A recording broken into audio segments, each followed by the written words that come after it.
میرے پاکستانیوں، آج میں ایک آپ کے سامنے یہ ہنگامی جو میڈیا ٹاک کرنے لگا ہوں، یہ ایک ایسی خوفناک اور دردناک اور تکلیف دہ چیز ہے کہ میں سمجھا یہ انتظار نہیں کر سکتی کل کے لیے۔ میرے ساتھ جاوید علی بیٹھے ہوئے ہیں، ایک طرف عثمان ڈار جو ہمارے سیال کوٹ کے پریزیڈنٹ ہیں۔ میں ذرا اب آپ کو صرف بتانا چاہتا ہوں کہ یہاں ہو کیا رہا ہے اس ملک میں۔ میں اپنی قوم کو آگاہ کرنا چاہتا ہوں کہ پاکستان کو کس طرح ایک بنانا ریپبلک بنا دیا گیا ہے۔ نہ یہاں کوئی قانون کی فکر ہے طاقتور کو، نہ ان کو فکر ہے اپنے آئین کی۔ ہمارا جو آئین ہے اس کا آرٹیکل 14 وہ واضح طور پہ کہتا ہے کہ ہر انسان کی عزت کی حفاظت کی جائے گی، ہر انسان کی ڈگنیٹی کو پروٹیکٹ کیا جائے گا۔ یہ ہمارا آئین ہمیں حق دیتا ہے۔ لیکن جو یہ جاوید علی سے ہوا، یہ میں اس کے منہ سے آپ کو سننا چاہیے کہ اس انسان سے ہوا کیا، اور میں اس کے بعد آپ کو بتاؤں گا یہ جب ختم کر دیں گے کہ یہ جاوید علی تو ایک آدمی ہے جو سامنے آ گیا ہے۔ یہاں اتنے لوگوں کو انہوں نے جب سے ہماری گورنمنٹ گئی ہے اس طرح کے بیان دلوانے کی کوشش کی کہ یا ہمارے MPs MNAs جو تکڑے وزیر ہیں ان کے خلاف دو، یا ان کے اوپر ویڈیو فلم بنا دو، یا بلیک میل کرنے کے لیے ان کی کوئی آڈیو ٹیپس کر دو، یا ان کے اوپر کوئی کرپشن کے کیسز بنا دو بلیک میل کرنے کے لیے۔ صرف ایک ان کا مقصد ہے کہ کسی طرح تحریک انصاف اور عمران خان کو کمزور کر کے ان چوروں کو پھر سے الیکشن جتا دیا جائے۔ اب میں جاوید علی کی انٹروڈکشن کروا دوں۔ ان کو عثمان ڈار نے جو کلاس 4 ہوتی ہے، جو کلاس 4 کی نوکری ہوتی ہے، وہ نوکری دلوائی سیالکوٹ میں۔ یہ خود بتائیں گے کہ ان کی نوکری ایک چوکیدار تھے؟ جی چوکیدار چوکیدار کی نوکری تھی۔ ان کو اٹھایا گیا، پولیس نے اٹھایا، اور اس کے بعد نامعلوم افراد نے اٹھایا، اور اب ان سے پوچھے، ان کی زبانی پوچھے کہ ان سے کیا گیا۔ پھر میں واپس آتا ہوں آپ کے پاس۔ بولو جاوید۔ السلام علیکم جی، میرا نام جاوید علی ہے، میں چوکیدار کی نوکری کرتا ہوں ایجوکیشن ڈپارٹمنٹ میں۔ تو مجھے ادھر بلایا جاتا ہے کال کر کے کہ آپ آئیں ادھر اور آپ سیلری اپلائی کریں اور آپ کو جو ہے نا آپ کی سیلری ملے۔ میں ادھر گیا ہوں اور مجھے ادھر صبح 11 بجے سے لے کے تقریباً 3-3:30 بجے تک بٹھایا جاتا ہے۔ آپ بیٹھو، کرتے ہیں تقریباً ادھر 4 بجے کے قریب 7-8 پولیس والے آتے ہیں۔ وہ ادھر سے مجھے پہلے ہاتھ کڑی لگاتے ہیں، بعد میں میرے آنکھوں پہ اوپر شرٹ باندھتے ہیں اور اوپر چولا ڈال لیتے ہیں کہ جیسے میں کوئی دہشت گرد ہوں، ٹھیک ہے۔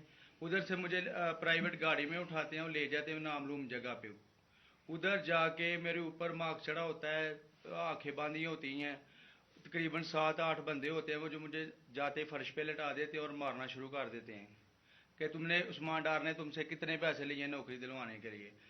میں کہتا نہیں دیے، پھر بھی مجھے دوسری دفعہ کبھی الٹا لٹکا دیتے ہیں کہ مانو تم نے عثمان ڈار کو پیسے دیے ہیں، کانٹریکٹر سے لے کے پیسے دیے ہیں۔ جب نہیں مانتا تب بھی مجھے کبھی سیدھا لٹکا دیتے ہیں، کبھی الٹا لٹکا دیتے ہیں۔ اور بعد میں جب میرے مثلاً کہ کبھی اینٹ ادھر سے اینٹ اٹھاتے ہیں، اسے دھاگے سے میرے نازک حصوں میں باندھ دیتے ہیں کہ مانو تم کانٹریکٹر سے پیسے لے کے عثمان ڈار کو دیتے ہو۔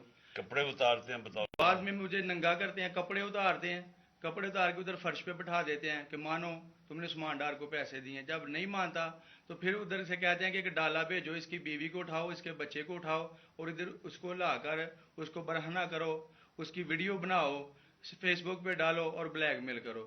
تب ادھر سے جا کے جب میری فیملی آئی تب میں ادھر سے ٹوٹا، ان کے آگے رویا کہ اب آپ بتائیں کہ میں نے کیا کرنا ہے۔ اس نے کہا کہ آپ 134 کے بیان دیں اور یہ کمنٹ میرے کہہ رہے ہیں کہ آپ نے یہ پیسے ٹھیکیداروں سے لے کے عثمان ڈار کو دی۔ یہ بتائیں آپ کہ کوئی یہ سب چپ ہو جاتے تھے جب کوئی آتا تھا ایک ادھر آدمی؟ جب میری تو آنکھیں باندھی ہوتی تھی، ٹھیک، اس وقت جب کوئی آتا تھا ادھر، کوئی افسر آتا تھا، یہ کہتے تھے کہ بڑے صاحب آ گئے ہیں، بڑے صاحب آ گئے ہیں، اور سب سائلنٹ ہو جاتے تھے۔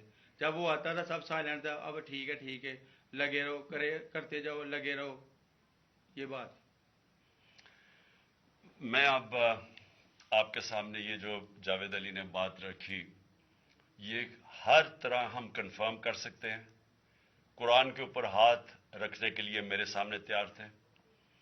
یہ عثمان ڈار کو پھنسانے کے لیے، اس کو کرپشن کیسز میں لانے کے لیے، یہ ساری چیز، یہ جو اس سے 164 کا بیان دلوایا گیا، اور پھر بیوی بچوں کو ساتھ والے کمرے میں لا کے ان کو کہا کہ اس کو ننگا کریں گے. یہ سیدھی بات بتائے، بیوی کو کہا کہ اس کو ننگا کر کے اس کی تصویریں بنائیں گے اور پھر فیس بک پہ چلائیں گے. میں آج اپنی بڑے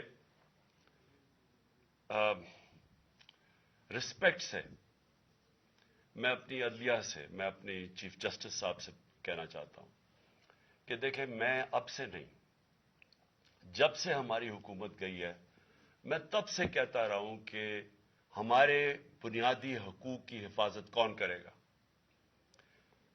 شہباز گل کو اٹھایا، اس کو ٹارچر کیا گیا، اس کو ننگا کیا گیا، اس کو لٹکایا گیا اوپر، اس کو مارا گیا. اس سے بیان دلوا رہے تھے کہ عمران خان کے خلاف سٹیٹمنٹ دو، جو اس کو کہہ رہے تھے عثمان ڈار کے خلاف سٹیٹمنٹ دو. اس کو میں تب بھی، میں نے صرف ایک میرے منہ سے نکل گئی اور غصے میں نکل گئی کہ ہم جس جج نے ان کو ریمانڈ دلوایا تھا واپس، شہباز گل کو واپس جیل میں، جب وہ ٹارچر ہوا تھا، تو میں نے کہا قانونی کارروائی کریں گے. میرے اوپر کنٹیمپٹ نوٹس کیا گیا، لیکن کوئی کسی نے ایک کسٹوڈیل ٹارچر ساری دنیا کے اندر منع ہے، کسٹوڈیل ٹارچر کے اوپر کچھ نہیں ہوا. پھر اعظم سواتی کو اٹھایا گیا اور ساری قوم کے سامنے جو اعظم سواتی نے اپنے زبان سے بتایا کہ اسے کیا گیا، ایک ٹویٹ کے اوپر، اس کا صرف ایک ٹویٹ کر دی تھی اس نے کہ NRO2 باجوہ نے دیا، جو سب قوم جانتی ہے. اس کے اوپر جو اس سے کیا گیا، پھر ویڈیو بھیجی گئی اس کی بیوی اور اس کی بیٹی کو. ایسی چیزیں اس ملک کی تاریخ میں کبھی نہیں ہوئی، یا میں تو نہیں کبھی سنی تھی ایسی چیزیں. شاید دہشت گردوں سے ہوتی ہوں، شاید کوئی باہر کے جاسوسوں سے ہوتی ہو، غداروں سے، لیکن اپنے شہریوں کو اس طرح کرنا اس ملک کی تاریخ میں کبھی نہیں ہوا. میں نے، جب مجھے گولیاں لگی، میں نے تب چیف جسٹس صاحب کو پہلے مخاطب ہوا. میں نے کہا دیکھیں، جنہوں نے مجھے یہ قتل کرنے کی کوشش کیا وہ سارے اقتدار میں بیٹھے ہوئے ہیں. اس میں یہ جو ایک آدمی ڈرٹی ہیری، جب سے جنرل باجوہ لے کے آیا یہاں، تب سے یہ تشدد شروع ہوا ہے. شہباز گل کا، اعظم سواتی کا، مجھے گولیاں لگی. یہ جو داستان آپ سن رہے ہیں، سوشل میڈیا کے بچوں سے پوچھیں، جب سے یہ آدمی آئے ان سے اٹھ کے کیا ہوا. ان کو بند کمروں میں کپڑے اتارے گئے، ذلیل کیا گیا. ایک ماں باپ نے مجھے کال کی، انہوں نے کہا ابھی تک ان کا بیٹا نارمل نہیں ہوا. اس سے اوپر اتنا تشدد کیا کہ وہ ابھی تک نارمل نہیں ہوا. اور میں ان کو کہا، جس طرح اس کو جاوید کو کہا میں نے سامنے آؤ، سب ڈرتے ہیں، نامعلوم افراد سے سب ڈرتے ہیں، اور کوئی کسی قسم کی پروٹیکشن کسی کو نہیں ہے، کیونکہ یہ قانون کے اوپر ہے، یہ جو مرضی کر لے، کوئی ان کو بچانے والا نہیں ہے. کوئی جاوید جیسے انسانوں کو جب یہ کرتے ہیں، اس کو پھر دھمکیاں دی گئی کہ تم نے یہ بتانا کسی کو نہیں ہے، تو ہم یہ کر دیں گے، ہم تمہیں یہ مروا دیں گے. تو یہ اس ملک کی، ہمارے پاس تو ایک ہی راستہ ہے، اور مجھے پتا ہے کہ عدلیہ کے اوپر پورا اٹیک ہے، یہ مافیا کا.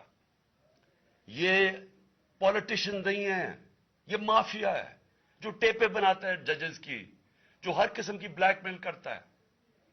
انٹیریئر منسٹر ٹیپ چلا رہا ہے کسی کی، یہ بالکل غیر قانونی چیز ہے. وہ جج کی ٹیپ چلا رہا ہے، وہ اس کی مریم وہ ٹیپ چلا رہی ہے کسی ارشد ملک جج کی، کبھی ثاقب نثار کی ٹیپ چل رہی ہے. یہ کسی مہذب معاشرے میں یہ چیزیں نہیں ہوتی. یہ کنٹرول کے لیے، عدلیہ کو کنٹرول کے لیے صرف یہ سارے حربے استعمال کیے جا رہے ہیں. میں آج اس پلیٹ فارم سے اپنے چیف جسٹس اور اپنی ہائر جوڈیشری کو، امید تو صرف آپ سے رہ گئی ہے. اس وقت جو جس طرح کا ظلم کیا جا رہا ہے، یہ نامعلوم افراد جو کر رہے ہیں اس ملک کے ساتھ، اور خاص طور پہ جو ڈرٹی ہیری ہے، میری ساری انہوں نے یہ کیسے ہو سکتا ہے کہ میری جو ساری جے آئی ٹی کی رپورٹ تھی جو انہوں نے فورینسک ایویڈنس جمع کی ہوئی تھی وہ ساری ختم کر دی ہے. ان 4 آفیسرز کو پھر اوپر بٹھا دیا جن کے اوپر پروسیکیوٹر جنرل نے کہا تھا کہ انہوں نے میری جے آئی ٹی کی ایویڈنس سیبوٹاج کرنے کی کوشش کی. اس نے ٹیررزم کورٹ کو بتایا یہ، ان کو واپس لا کے اوپر بٹھا دیا ہے. یعنی اس سے انصاف ملے گا؟ ساری ایویڈنس ختم کر دی ہے. تو ہمیں کدھر جائیں گے ہم؟ میری ریکویسٹ ہے چیف جسٹس صاحب، یہ جاوید علی کی اس کے اوپر موٹو ایکشن لیں، پتہ چلائیں کہ یہ کون لوگ ہیں. اور اوپر سے اس نے نامعلوم افراد نے اس نے سنا کہتے ہوئے کہ پولیس کے اوپر سارا الزام لگانا، پولیس کو پنچنگ بیگ بنانا اور کچھ نہ کہنا، نہیں تو ہم تمہیں یہ کر دیں گے، مار دیں گے. دیکھیں جی، وقت آ گیا ہے. میں اپنی جوڈیشری سے یہ کہنا چاہتا ہوں کہ یہ جو بھی آپ کا سب سے بڑی جوڈیشری کی سب سے بڑی ذمہ داری ہمارے بنیادی حقوق کی حفاظت کرنا ہے. یہاں جس طرح یہ رجیم چینج کے بعد جس طرح بنیادی حقوق ختم کیے گئے ہیں، لوگوں کو لاوارث چھوڑ دیا ہے، سمجھ نہیں ہے لوگ جائیں کدھر انصاف کے لیے. ہم نے ایک پرامن احتجاج جیل بھرو تحریک شروع کی. جو لوگوں کو اٹھا کے لے کے جا رہے ہیں، ان کو کپڑے نہیں دے رہے ہیں، ان کو دور دور لے گئے ہیں، کسی کو اٹک ڈرانے دھمکانے سے خوف پھیلا رہے ہیں. ایک طرف ایک پرامن احتجاج تاکہ ملک میں نقصان نہ پہنچے. اب ہماری قوم آگے مشکل میں ہے، مہنگائی میں ڈوب گئی. کبھی پاکستان کی تاریخ میں 41% مہنگائی انفلیشن نہیں ہوئی. چھوڑ کے گئے تھے 12% تھی، آج 41% ہے. ہم اس کے احتجاج کریں کہ چور اوپر بٹھا دیے، این آر او مل گیا ہے، پکڑ کے یہ حالات ہوتا ہے. سب کو ڈرانا دھمکانا، جرنلسٹ کو، صحافیوں کو، ٹی وی چینلز کو. تو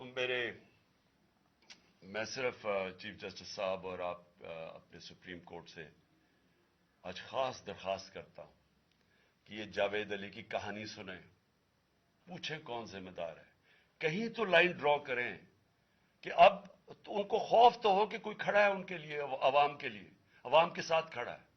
کوئی تو ایکشن لیں تاکہ عوام کو کوئی حوصلہ ہو کہ ہماری عدلیہ ہمیں بچائے گی. کون بچائے گا جاوید؟ سوچیں کہ بیوی بچوں کو ساتھ والے کمرے میں جا کے کہتے ہیں اس کو ننگا کر کے ہم اس کی تصویریں بنائیں گے. یہ کون سے معاشرے میں ہوتا ہے؟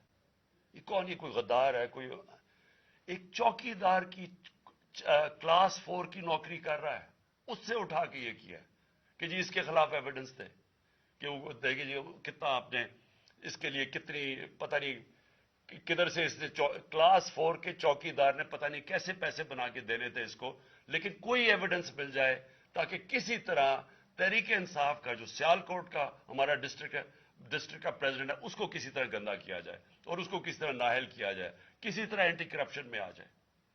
اور یہ ہے پنجاب کی جو انہوں نے کیئر ٹیکر گورنمنٹ، یہ جو ایک بددیانت دار ایک میں اس کا نام مجھے سمجھ نہیں آتا کہ ایسا گھٹیا چیف الیکشن کمیشن اس ملک کی تاریخ میں نہیں آیا کہ شرم نہیں آئی کہ نیوٹرل کیئر ٹیکر یہ حرکتیں کرتا ہے. یہ نیوٹرل کیئر ٹیکر کے نیچے ہو رہا ہے.